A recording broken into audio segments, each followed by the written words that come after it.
ರಾಜ್ಯ ಸರ್ಕಾರದ ಎಸ್ಐಆರ್ ಪ್ರಕ್ರಿಯೆ ವಿರುದ್ಧ ಕೇಂದ್ರ ಸಚಿವ ಎಚ್.ಡಿ. ಕುಮಾರಸ್ವಾಮಿ ತೀವ್ರ ವಾಗ್ದಾಳಿಯನ್ನ ನಡೆಸಿದ್ದಾರೆ. ರಾಜ್ಯದಲ್ಲಿ ಎಸ್ಐಆರ್ ಪಾರದರ್ಶಕವಾಗಿ ನಡೆಯುತ್ತಿಲ್ಲ, ಅಕ್ರಮ ಮತದಾರರನ್ನ ಸೇರಿಸುವ ಪ್ರಯತ್ನ ನಡೆಯುತ್ತಿದೆ ಎಂದು ಆರೋಪಿಸಿದ ಅವರು, ಅಧಿಕಾರಿಗಳು ಕಚೇರಿಯಲ್ಲೇ ಕುಳಿತು ಕೆಲಸ ಮಾಡುವ ಬದಲು ಮನೆ ಮನೆಗೆ ತೆರಳಿ ಪರಿಶೀಲನೆ ನಡೆಸಬೇಕು ಎಂದು ಒತ್ತಾಯಿಸಿದ್ದಾರೆ. ಮೇಕೆದಾಟು ಯೋಜನೆ ಕುರಿತು ತಮಿಳುನಾಡು ಕಾಂಗ್ರೆಸ್ ನಾಯಕರ ಹೇಳಿಕೆಯನ್ನ ಪ್ರಶ್ನಿಸಿದ ಅವರು, ಬಿಡದಿ ಟೌನ್ಶಿಪ್ ವಿಚಾರದಲ್ಲಿ ಸರ್ಕಾರ ರೈತ ವಿರೋಧಿ ಧೋರಣೆ ಅನುಸರಿಸುತ್ತಿದೆ ಎಂದು ಟೀಕಿಸಿದ್ದಾರೆ. ರಾಜ್ಯ ಸರ್ಕಾರ ಅಧಿಕಾರ ದುರುಪಯೋಗ ಮಾಡುತ್ತಿದೆ ಎಂದು ಆರೋಪಿಸಿರುವ ಕುಮಾರಸ್ವಾಮಿ, ಚುನಾವಣಾ ಆಯೋಗ ಈ ಎಲ್ಲ ಬೆಳವಣಿಗೆಗಳನ್ನು ಗಂಭೀರವಾಗಿ ಪರಿಗಣಿಸಬೇಕು ಎಂದು ಆಗ್ರಹಿಸಿದ್ದಾರೆ.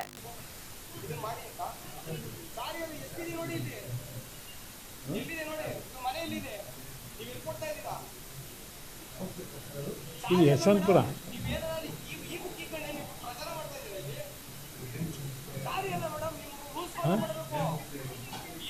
ಎಸ್ ಸರ್, ಅವ್ರ ಫೋಟೋ ಹಾಕೊಂಡು ಒಂದು ಅವ್ರ ಬುಕ್ಕಲ್ಲಿ ಇಟ್ಕೊಂಡು ಮಾಡ್ತಾವ್ರೆಲ್ಲ ಎಲ್ಲರಿಗೂ.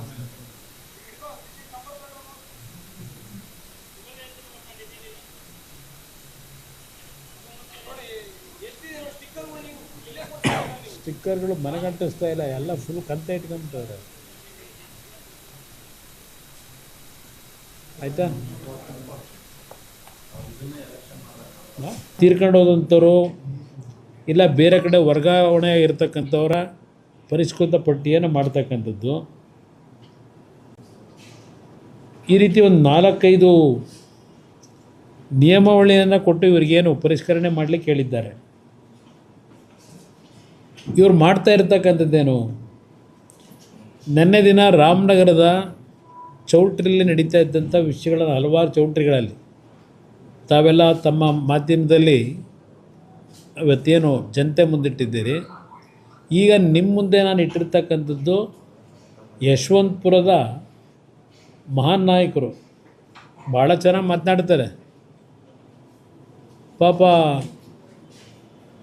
ಕಾಂಗ್ರೆಸ್ಸು JDSನ ಸಮ್ಮಿಶ್ರ ಸರ್ಕಾರ ಇದ್ದಾಗ ರಾತ್ರಿ ಕದ್ದು ಚೆನ್ನೈಗೆ ಹೋಗಿ ನನ್ನ ಕ್ಷೇತ್ರ ಅಭಿವೃದ್ಧಿ ಆಗಬೇಕು, ಅಭಿವೃದ್ಧಿಗೋಸ್ಕರವಾಗಿ ನಾನು ಕಾಂಗ್ರೆಸ್ ಬಿಟ್ಟು BJP ಸೇರ್ತೀನಿ ಅಂತ ಹೇಳಿ BJPಗೆ ಸೇರಿ BJPನಲ್ಲಿ 3 ವರ್ಷ ಮಂತ್ರಿ ಪದವಿನೂ ಎಂಜಾಯ್ ಮಾಡಿ ನಂತರ ಕಾಂಗ್ರೆಸ್ ಸರ್ಕಾರ ಬಂದರೆ ಅಯ್ಯೋ ನನ್ನ ಕ್ಷೇತ್ರದಲ್ಲಿ ಇನ್ನೂ ಕೆಲಸಗಳಾಗಿಲ್ಲ, ಅಭಿವೃದ್ಧಿಗೋಸ್ಕರವಾಗಿ ಕಾಂಗ್ರೆಸ್ ಬೆಂಬಲ ಕೇಳಲಿಕ್ಕೆ ಹೋಗಿದ್ದೀನಿ ಅವರ ಮಂತ್ರಿಗಳ ಹತ್ರ ಅಂತ ಹೇಳ್ತಾ ಇದ್ದಂಥ ವ್ಯಕ್ತಿ, ಯಾವ ಸಂದರ್ಭದಲ್ಲಿ ಯಾವ ಪಕ್ಷ ಅದೆಲ್ಲ ಅವರವರ ಹಣೆಬರ ಇರಲಿ.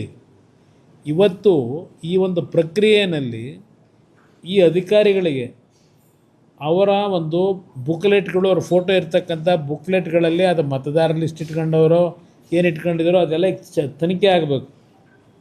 ಇವತ್ತು ಮತದಾರರನ್ನ ಇವತ್ತೇನು ಐಡೆಂಟಿಫೈ ಮಾಡ್ತಕ್ಕಂಥ ವಿಷಯದಲ್ಲಿ ಸರ್ಕಾರದ ಅಧಿಕಾರಿಗಳನ್ನು ಡೆಪ್ಯೂಟ್ ಮಾಡಿದ್ದಾರೆ ಸರ್ಕಾರದಲ್ಲಿ.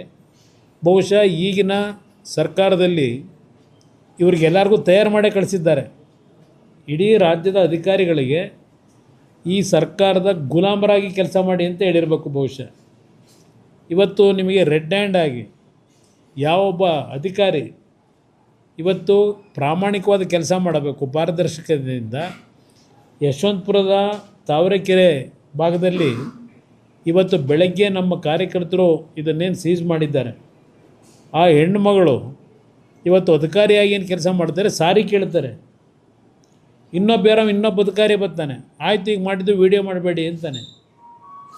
ಇದು ಯಾವ ರೀತಿ ನಡೆಸ್ತಾ ಇದ್ದಾರೆ ನಮ್ಮ ಕಾಂಗ್ರೆಸ್ನ ಈಗ ಹೊಸ ಅಧ್ಯಕ್ಷರು ಏನು ಭಾಷಣ ಮಾಡ್ತಾರೆ, ಪಾಕಿಸ್ತಾನದ ಬಗ್ಗೆ ಮತ್ತಿನ್ನು ಉಂಡಿ ಕಳ್ತನದ ಬಗ್ಗೆ ಎಲ್ಲ ಮಾಡ್ತಾರೆ. ನೀವೇ ಉಂಡಿ ಕಳ್ತನ ಮಾಡೋಕ್ಕೆ ಹೇಳಿದ್ದೀರಿ ಅಧಿಕಾರಿಗಳಿಗೆ. ನಿಮ್ಮ ನಾಯಕತ್ವದಲ್ಲಿ ಏನು ಮಾಡಿಸ್ತಾ ಇದ್ದೀರಿ? ನಿಮ್ಮ ಮುಖ್ಯಮಂತ್ರಿಗಳ ನಾಯಕತ್ವದಲ್ಲಿ ನೀವು ಮತದಾರರ ಉಂಡಿನೇ ಕಳ್ತನ ಮಾಡೋಕ್ಕೆ ಹೊರಟಿದ್ದೀರಲ್ಲ.